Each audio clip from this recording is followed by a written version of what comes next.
Assalomu alaykum hurmatli gurpadagilar, akalar, ukalar. Bugun 7-noyabr 2025-yil Bekobod xlop zavodiga 350 da ekskavator pogruzchigimiz sotildi.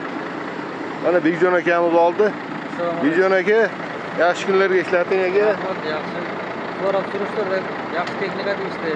Olyapmiz mana. Xudo xolasa mana kelamiz texnika olishga. Rahmat hammasi uchun. Kelinglar mana Bemon Sergeli yaqin joyda. Kelib savdolashib olaverasiz. Yaxshi kunlarga buyursin. Rahmat.